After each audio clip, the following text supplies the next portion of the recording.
നമസ്കാരം ഗൈസ്. അപ്പോൾ ഒരു കാര്യം വ്യക്തമാക്കാൻ വേണ്ടിയാണ് ഞാൻ ഈ വീഡിയോ ചെയ്യുന്നത്.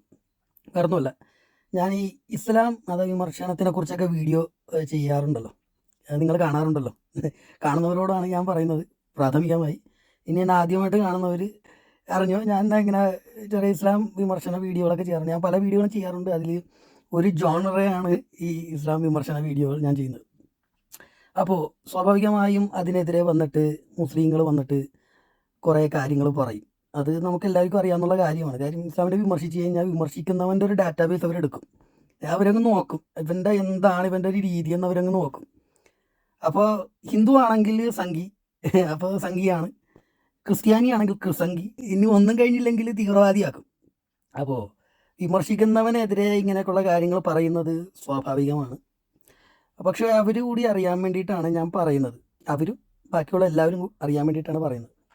കാര്യം നമ്മളിതിനകത്ത് ഓരോ കാര്യങ്ങൾ വന്ന് ചെയ്യുന്നത് ഓൺലൈൻ ഒക്കെ നമ്മൾ ഉപയോഗിക്കുമ്പോൾ അത് ആൾക്കാർക്ക് എന്തെങ്കിലും ഉപകാരമുള്ള കാര്യം ചെയ്യണം എന്ന് നിർബന്ധമുള്ള ഒരു മനുഷ്യനാണ് ഞാൻ. എൻ്റർടൈൻമെൻ്റ് ഒരു ഭാഗത്തുണ്ട്, അതിനുവേണ്ടി ഞാൻ കുറേ കോപ്രായങ്ങൾ വേറെ കാണിച്ചു കൂട്ടുന്നുണ്ട്. അപ്പോൾ അതൊക്കെ കണ്ടിട്ട് ചില ആൾക്കാർ വന്നിട്ട് കാര്യം ആൾക്കാർ ഇമ്പ്രസ്ഡ് ആവുന്നുണ്ട്. പക്ഷേ ആൾക്കാർക്ക് ദേഷ്യവും വരുന്നുണ്ട് അവരെ വിമർശിക്കുമ്പോൾ. അപ്പോൾ ആൾക്കാർ വന്നിട്ട് ഇങ്ങനെ കമൻ്റൊക്കെ ഇടാറുണ്ട്. അലിൻ ജോസ് ആണ് നീ എന്നൊക്കെ പറഞ്ഞു. അതെനിക്ക് ആദ്യം മനസ്സിലായില്ല എന്ത് പണ്ടാരമാണ് അലിൻ ജോസ് എന്ന്. പിന്നീടാണ് എനിക്ക് കത്തിയത്. അലിൻ ജോസ് എന്ന് പറഞ്ഞിട്ട് ഒരു ചെറുക്കനുണ്ട്, ഈ കേരളത്തിലൊക്കെ ഇപ്പോൾ ഫേമസ് ആണ്. ഒരുമാതിരിപ്പെട്ട എല്ലാവർക്കും അറിയാൻ പറ്റുമായിരിക്കും. ഇങ്ങനെ മൂവി റിവ്യൂ ഒക്കെ ചെയ്യുന്ന ഇങ്ങനെ കണവണാന്നൊക്കെ പറഞ്ഞ് ഇങ്ങനെ ആടിയൊക്കെ എന്താണൊക്കെ കാണിക്കുന്നൊരു പയ്യൻ. അപ്പോൾ ഫേമസ് ആകാൻ വേണ്ടിയിട്ടൊക്കെയുള്ള ആൾക്കാർ ചെയ്യുന്നത്. അപ്പോൾ അവർ പറഞ്ഞു വരുന്നത് ഇങ്ങനെയാണ്, ഫേമസ് ആകാൻ വേണ്ടിയിട്ടാണ് ഇങ്ങനെയൊക്കെ ചെയ്യുന്നത് എന്നൊക്കെയാണ് പറയുന്നത്. അപ്പോൾ അവരോട് പറയാനുള്ളത്, മക്കളെ ഞാൻ എവിടെ ചെന്നാലും ഫേമസ് ആണ്, മനസ്സിലായ? ഞാൻ നാട്ടിലുണ്ടായിരുന്നപ്പോഴും അത്യാവശ്യം ഫേമസ് ആയിരുന്നു. പിന്നെ അത് നാട്ടിൽ ചെന്നാലും ഞാൻ ഫേമസ് ആകും. കാര്യം അത് നമ്മളുടെ എനർജി അതാണ്. ഞാൻ അങ്ങനെ ഒരു ജീവിയാണ്. അപ്പോൾ അതുകൊണ്ട് നമ്മളെ കാണുമ്പോൾ തന്നെ നമ്മളൊന്നും പറയാതെയും ഒന്നും ചെയ്യാതെയും ആൾക്കാർക്ക് മനസ്സിലറിയാം ഇവനൊരു ഫേമസ് മെറ്റീരിയലാണ്. അപ്പം ഞാൻ ഫേമസ് നിന്ന് മാറിയാണ് നടക്കാറുള്ളത്. കാര്യം ഫേമസ് ആയി കഴിഞ്ഞാൽ നമുക്ക് ഒരു സമാധാനത്തിൽ ജീവിക്കാൻ പറ്റില്ല എന്നുള്ള അവസ്ഥയാണ്. കാര്യം വെച്ചാൽ ഒരുപാട് ആൾക്കാരുടെ എനർജികൾ വരും. ഒരുപാട് ആൾക്കാർ നമ്മൾ ഇഷ്ടപ്പെടുന്നവർ, നമ്മളെ ദേഷ്യപ്പെടുന്നവർ, അസൂയപ്പെടുന്നവർ, അങ്ങനെ ഒരുപാട് ആൾക്കാരുണ്ട്. ഈ മലത്തിലൊന്നും കയറി ചവിട്ടാൻ എനിക്ക് വയ്യ. പക്ഷേ എവിടെ ചെന്നാലും ഈ പറഞ്ഞ ഒരു ഫേമസ് ആയതുകൊണ്ടിട്ടും നമ്മൾക്കെതിരെ വരുന്ന കണ്ണുകൾ സ്നേഹത്തിനേക്കാളും കൂടുതൽ വെറുപ്പായതുകൊണ്ടിട്ടും അതിനവരവരുടേതായിട്ടുള്ള കാരണങ്ങളുള്ളത് കൊണ്ടിട്ടും ആണ് നമ്മൾ ഈ പരിപാടിക്ക് ഇറങ്ങിത്തിരിച്ചത്.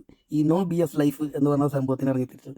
അപ്പോൾ നമുക്ക് നമ്മുടെ ആത്മാർത്ഥമായിട്ടുള്ള കാര്യങ്ങൾ, അഭിപ്രായങ്ങളൊക്കെ പറയാം. അത് കണ്ടിട്ട് ആൾക്കാർ എന്താണെന്ന് വെച്ചാൽ വിവരമുള്ളവർ തീരുമാനിക്കട്ടെ. ഇനി അത് കണ്ടിട്ട് മനസ്സിലായില്ലെങ്കിൽ പിന്നെ അവരോടൊന്നും പറയാനില്ല. അവർ പിന്നെ വന്ന് കാണാതിരിക്കുന്നത് നല്ലത്, കമൻ്റൊന്നും ഇടാതിരിക്കണം നല്ലത്. കാരണം എൻ്റെ കമൻറ്റിൽ വന്നിട്ട് ഈ പ്രത്യേകിച്ച് മുസ്ലിങ്ങൾ ഈ എന്താ പറയുക BJPയുടെ ഫോട്ടോ ഒക്കെ വെച്ചിട്ട്, BJPയുടെ ഒരു ബൂട്ട് ഇങ്ങനെ വെച്ചിട്ട് ഇങ്ങനെ നക്കുന്ന ഫോട്ടോ ഒക്കെ ഇടുന്നു.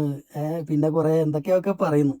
പിന്നെ നമ്മുടെ ഒരു രീതി വെച്ചിട്ടാണ് ആൾക്കാർക്ക് മനസ്സിലാകുന്നുണ്ട് ഇവൻ പറയുന്നത് കാര്യങ്ങളാണ്. ഇവൻ പറയുന്നതിൽ ഒരു വലിയ പോയിന്റ് ഉണ്ട്. അത് അവർ തന്നെ ഒളിച്ചു വെക്കുന്ന കാര്യങ്ങളാണ്. ചിലർക്ക് അത് അറിയാനും പറ്റില്ല. നമ്മൾ പറയുമ്പോഴാണ് അവർ ചിന്തിക്കുന്നത് ശരിയാണല്ലോ പുല്ല്. അപ്പോൾ അതുകൊണ്ട് അവർ അങ്ങനെ അധികം തെറിയൊന്നും പറയാറില്ല. സാമാന്യ ആൾക്കാരോട് പറയുന്നത് തെറിയൊന്നും എൻ്റെ അടുത്ത് പറയാറില്ല. കാര്യം അവർക്ക് മനസ്സിലാകുന്നുണ്ട്. ഇനി ഫേമസ് ആകണമെങ്കിൽ നമുക്ക് അതിൻ്റെ ആയിട്ടുള്ള കാര്യങ്ങൾക്ക് ഫേമസ് ആകുന്നതാണ് നല്ലത്. ഇപ്പോൾ ഫേമസ് ആകണമെങ്കിൽ തന്നെ എനിക്ക് ഇസ്ലാമിനെ കുറിച്ച് 2 പൊക്കി പറഞ്ഞാൽ മതി. അപ്പോൾ തന്നെ വന്ന് ഇൻഷാ അല്ലാഹ് സുബ്ഹാനല്ലാഹൊക്കെ ഇടും. അത് അറിയാമെന്നുള്ള കാര്യമാണ്, മനസ്സിലായ? ഇതുകൊണ്ട് അരി മേടിക്കണമെങ്കിൽ അങ്ങനെ ചെയ്യാം. ഇപ്പോൾ ഞാൻ വീഡിയോ ചെയ്യുന്ന ആൾക്കാർ തന്നെ ഞാൻ പറയാറുണ്ട്, പലപ്പോഴായിട്ട് ആൾക്കാർ ചവച്ച് തുപ്പി വിട്ട കാര്യങ്ങൾ പറയുന്ന ആൾക്കാർ അവർക്ക് ലൈക്കും കമൻറ്റും കാര്യങ്ങളൊക്കെ കിട്ടുന്നുണ്ട്. അവർ അരി മേടിക്കാൻ വേണ്ടിയാണ് ചെയ്യുന്നത്. അപ്പോൾ നമുക്കതിന് താല്പര്യമില്ല. അതാണ് നമ്മളുടെ ഉദ്ദേശം.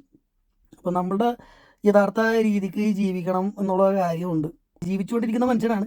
അങ്ങനെ ജീവിച്ചുകൊണ്ടിരുന്ന വെച്ചാൽ കാലഘട്ടങ്ങളിലൊക്കെ നമ്മൾ കണ്ടിട്ടുള്ളത്, നമ്മൾക്കെതിരെ വന്നിട്ടുള്ള ചില ആക്രമണങ്ങളും ആരോപണങ്ങളും നമ്മളെ വലിച്ചു താഴ്ത്തിടാൻ ശ്രമിച്ച ചില കാര്യങ്ങളൊക്കെ ഉണ്ട്. വിചിത്രമായിട്ടുള്ള സാഹചര്യങ്ങളിലൂടെയൊക്കെ കടന്നു പോയിട്ടുള്ള ഒരു മനുഷ്യനാണ് ഞാൻ. അതൊക്കെ ഒരു നിയോഗമാണ്. കാര്യം എങ്കിലേ നമുക്കിങ്ങനെ വന്ന് നിങ്ങളുടെ അടുത്ത് ഇങ്ങനെ പറയാൻ പറ്റുള്ളൂ, മനസ്സിലായോ?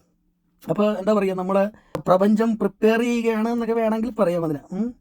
അപ്പോൾ എന്തിനാണ് പ്രിപ്പയർ ചെയ്യുന്നത്? അത് ബാക്കിയുള്ളവർ കൂടി അത് അറിയാൻ വേണ്ടിയിട്ടാണ്. അപ്പോൾ കാര്യത്തിലേക്ക് വരാം. നമ്മളിപ്പോൾ ഇതിനകത്ത് വിമർശിക്കുന്ന കാര്യം എന്ന് വെച്ചാൽ, ഞാൻ ഒരു മതങ്ങൾക്കും വേണ്ടി വക്കാലത്ത് പിടിക്കുന്ന വ്യക്തിയല്ല. ഞാൻ ആകപ്പാടെ വ്യക്തികളുടെ ക്വാളിറ്റി മാത്രമേ നോക്കാറുള്ളൂ. അങ്ങനെയുള്ള വ്യക്തികൾ ഉള്ളതാണ് നല്ലത് കൂടെ. അപ്പോൾ നമുക്കൊരു സമാധാനമുണ്ട്. വേണ്ടാത്ത ആൾക്കാരെ നമ്മളെ വിളിച്ച് എന്തോ ഒരു അന്യർക്ക് വേണ്ടി യുദ്ധം ചെയ്യണമെന്ന് പറഞ്ഞ് വേണ്ടാത്ത ആൾക്കാരെയൊക്കെ നമ്മൾ വിളിച്ച് വരുത്തിയാൽ അതൊരു ശരിയുള്ള കാര്യമല്ലല്ലോ. ഒരു അംഗസംഖ്യയൊക്കെ പെരുപ്പിക്കാൻ വേണ്ടി നമ്മൾ വേണ്ടാത്ത ആൾക്കാരൊക്കെ വിളിച്ച് വരുത്തി വേണ്ടാത്ത രീതിക്കൊക്കെ പോയിട്ട് വല്ല കാര്യമുണ്ടോ? ഇത് വിമർശിക്കുന്നതിൻ്റെ കാര്യമെന്ന് വെച്ച് കഴിഞ്ഞാൽ നമ്മളിത് മനസ്സിലാക്കുന്നുണ്ട്, ഈ നിങ്ങളുടെ മനസ്സിലിരിപ്പ്. അപ്പോൾ ഈ നിങ്ങളുടെ ഇസ്ലാം എന്ന് പറയുമ്പോൾ പ്രത്യേകിച്ച് മുസ്ലിങ്ങളോടാണ് ഈ പറയുന്നത്. ഇത് ഒരു വൃത്തികെട്ട ഒരു ആശയമാണ്. അതിനെയാണ് നിങ്ങൾ പുകഴ്ത്തി പുകഴ്ത്തി പറഞ്ഞുകൊണ്ടിരിക്കുന്നത്. തരം നോക്കി അവിടെ ഇത് പറയുക, ഇവിടെ ഇത് പറയുക, എന്നിട്ട് നമ്മുടെ കാര്യം നടത്തുക എന്നുള്ള കാര്യമാണ്. അതിലൊരു നന്മയുമില്ല. മനസ്സിലായി? അതിൽ തട്ടിപ്പ് മാത്രമേ ഉള്ളൂ. ആളെ തട്ടിക്കുക എന്നുള്ള ഉദ്ദേശം മാത്രമേ ഉള്ളൂ. മനസ്സിലായി? അപ്പോൾ അങ്ങനെ തട്ടിക്കാൻ വേണ്ടി നടക്കുന്നവന്മാരാണ് ഈ പരിപാടിക്കുമായിട്ട് നടക്കുന്നത്. അല്ലാതെ നല്ല നേരം നിറയുമുള്ള എന്തൊക്കെ പറഞ്ഞവന്മാർ ഈ പരിപാടിക്ക് നിൽക്കില്ല. ഇനി അതിനകത്ത് ജനിച്ചാലും അവർ വിചാരിക്കും ഈ പരിപാടിക്ക് നമ്മൾ നിൽക്കില്ല. വേണ്ട, അതിൻ്റെ പേരിലുള്ള സംഭവം വേണ്ട. ഒരാൾക്ക് ഒരു ദോഷം ചെയ്യാതെ ജീവിക്കണം എന്നുള്ളത് സാമാന്യ ബോധമാണ്. അത് നിങ്ങൾക്ക് പാലിക്കാവുന്നതാണ്. അതിനൊരാളുടെയും ഒരു കാട്ടറബിയുടെയും ഒരു കിതാബോ നിയമമോ ആശയധാരയോ ഒന്നും ആർക്കും വേണ്ട. പിന്നെ ഇത് വെച്ചോണ്ട് കിടക്കുന്നത് ഇങ്ങനെ ചില കാര്യങ്ങളുള്ളതുകൊണ്ട്. പിന്നെ പറയും മനുഷ്യരെല്ലാവരും അവരവർക്ക് വേണ്ടിയാണ് ജീവിക്കുന്നത്. അപ്പോൾ ഒരു കളിയൊക്കെ എല്ലാവരും കളിക്കാൻ ശ്രമിക്കും, ഒന്നിൽ കൂടുതലും. അപ്പോൾ അതിനെതിരെ ഒരു ആയുധം എന്നുള്ള രീതിയിലാണ് പലരും ഇതിനെ കാണുന്നത്. പക്ഷേ അതങ്ങനെയല്ല. അതെല്ലാവർക്കും അറിയാം. വളരെ വളരെ ബേസിക് ആയിട്ടുള്ളൊരു കാര്യമാണത്. അപ്പോൾ അതിന് വേറൊരു രീതിയിലുള്ള നിലപാട് നമ്മൾ എടുക്കണം. ആ നിലപാടാണ് ഇസ്ലാം വിരുദ്ധ നിലപാട്. പിന്നെ ഞാൻ ഇതിനകത്ത് ക്രിസ്ത്യാനികളുടെ അധികം കുറ്റം പറയുന്നില്ല, ഹിന്ദുക്കളെ അധികം കുറ്റം പറയുന്നില്ല. പലപ്പോഴായിട്ട് ഞാൻ ഹിന്ദുക്കളെയും ക്രിസ്ത്യാനികളെയും പുകഴ്ത്തിയാണ് പറയുന്നത് എന്നൊക്കെയുള്ള ആരോപണങ്ങളും എനിക്കെതിരെ വരുന്നുണ്ട്. അതെന്തുകൊണ്ടാണെന്ന് വെച്ചാൽ, ഇപ്പോൾ ഇന്ത്യ ഒരു ഹിന്ദു രാജ്യമാണ്. ഞാൻ പുറത്ത് ജീവിക്കുന്ന ഒരു മനുഷ്യനാണ്. അപ്പോൾ ഒരു ഇൻ്റർനാഷണൽ പൊളിറ്റിക്സ് പറയുമ്പോൾ നമുക്ക് നമ്മുടെ രാജ്യത്തൊരു യൂണിഫൈഡ് സംഭവം ഉണ്ടെങ്കിലേ നമ്മുടെ രാജ്യത്തിനൊരു വിലയുള്ളൂ. നമ്മുടെ രാജ്യത്ത് പല ഇങ്ങനെ തെണ്ടികൾ ഇങ്ങനെ നിന്ന് കഴിഞ്ഞ് കഴിഞ്ഞാൽ അതിങ്ങനെ വിഘടിച്ചു പോകും. ഇപ്പം നമ്മൾ പറയില്ലേ, പാകിസ്ഥാനെ ചേർത്ത് നിർത്താൻ വേണ്ടി പാകിസ്ഥാനികളെല്ലാം കൂടി ഇന്ത്യ വിരുദ്ധം പറയുന്നു എന്നൊക്കെ പറയും. എന്തുകൊണ്ടാണ്? അത് ഇസ്ലാം വെച്ചിട്ടാണ് ഇന്ത്യ വിരുദ്ധം പറഞ്ഞത്. ഇസ്ലാമാണ് അവിടുത്തെ രാഷ്ട്രീയം എന്ന് പറയുന്നത്. എന്ന് പറഞ്ഞ മാതിരി ഹിന്ദുത്വ രാഷ്ട്രീയത്തിനോട് എക്സ്ട്രീമിലേക്ക് ഒരു കാര്യങ്ങളും പോകുന്നത് എനിക്കിഷ്ടമല്ല, അത് ഹിന്ദുക്കളായാൽ പോലും. പക്ഷേ ഇന്ത്യയുടെ ഐഡൻറ്റിറ്റിയാണ് ഹിന്ദുത്വം എന്ന് പറയുന്നത്. അതിൽ തെറ്റില്ല. അതിൽ ഒരുപാട് ആഴമുള്ള ചില കാര്യങ്ങളൊക്കെ ഉണ്ട്. അത് മനസ്സിലാക്കുക, അത് പാലിക്കുക, ആഴമില്ലാത്ത കാര്യങ്ങളെ റിജക്റ്റ് ചെയ്യുക, അതിനെതിരെ സംസാരിക്കുക എന്നുള്ളതാണ്. ഹിന്ദുത്വം എന്ന് പറയുന്നത് ഇന്ത്യ രാജ്യത്തിനെ ചേർത്ത് നിർത്താനായിട്ടുള്ള ഒരു കാര്യമാണ്. ഇന്ത്യ രാജ്യത്തിന് ഗുണം ചെയ്യുന്ന ഒരു കാര്യമാണത്.